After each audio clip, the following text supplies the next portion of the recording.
Shalom bagi kita semua dan selamat berjumpa dalam edisi Juni 1 Super Suara Perempuan Gereja Gibain.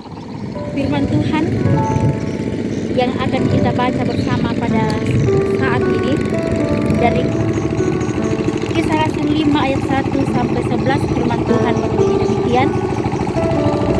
Ada seorang lain yang bernama Ananias. Ia beserta istrinya Safira menjual sebidang tanah.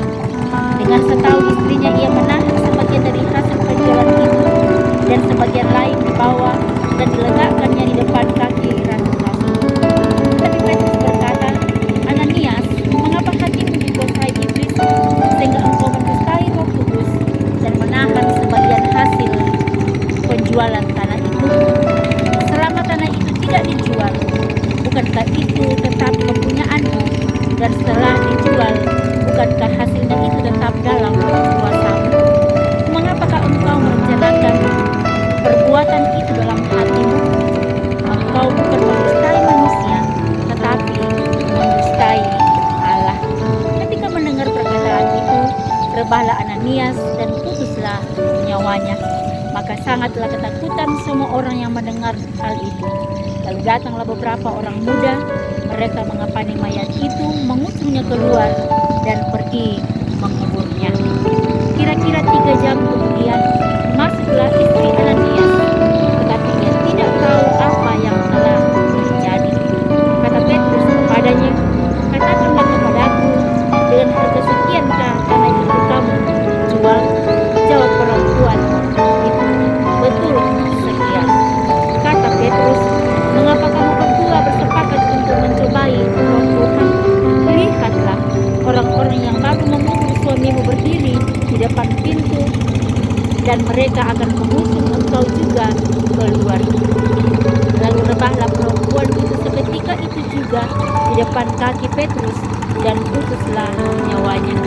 Ketika orang-orang muda itu masuk, mereka mendapati dia sudah mati.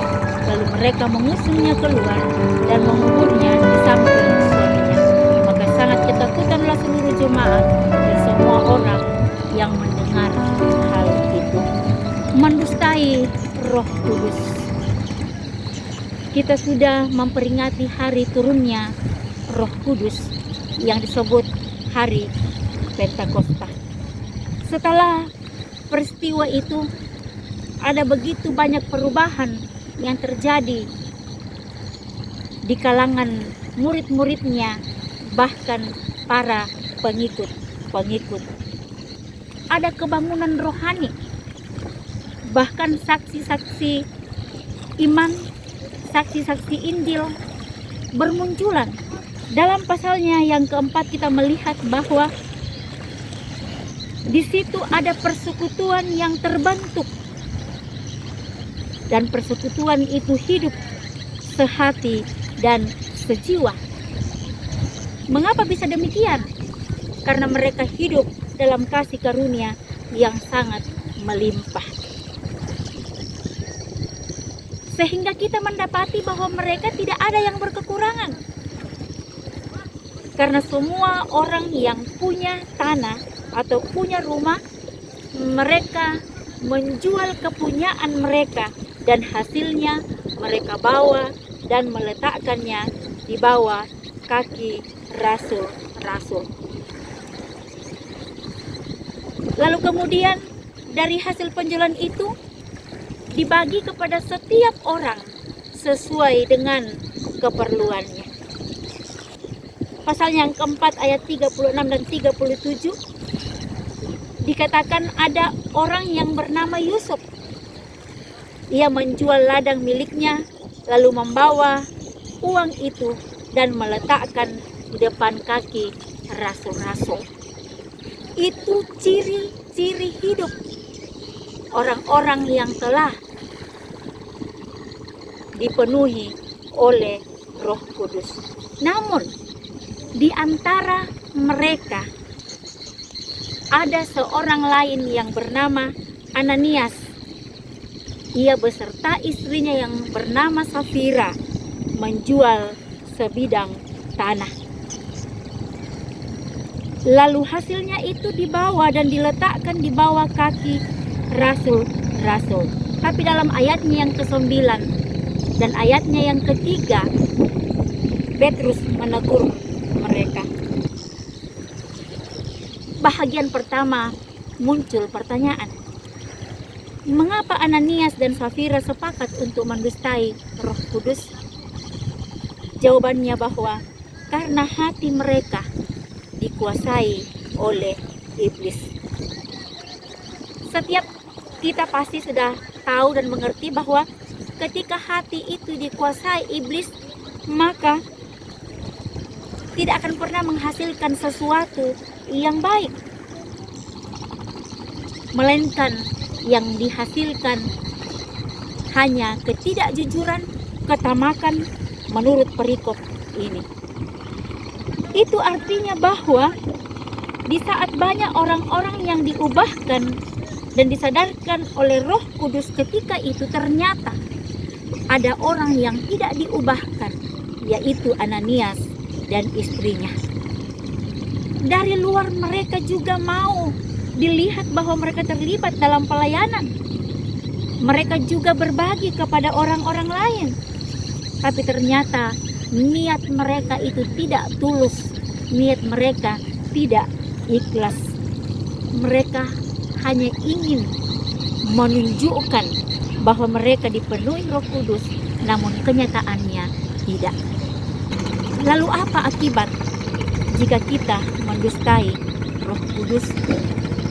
Perlu kita ketahui bersama bahwa tindakan yang mendustai Roh Kudus akibatnya fatal.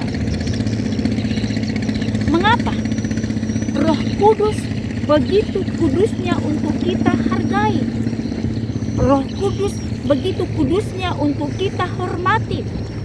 Roh Kudus begitu kudusnya untuk kita cintai. Kita lihat dalam Lukas 12 ayat 10 bahwa kita berdosa kepada anak manusia atau kepada Yesus, masih ada kesempatan untuk bertobat.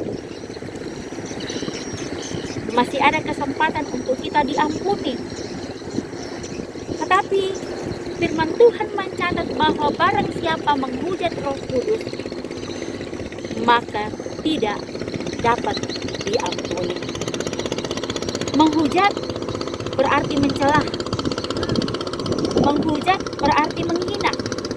Nah, orang yang tidak meresponi pekerjaan Roh Kudus dalam hidupnya, maka dia adalah orang yang merendahkan dan tidak mengakui pekerjaan Roh Kudus dalam hatinya.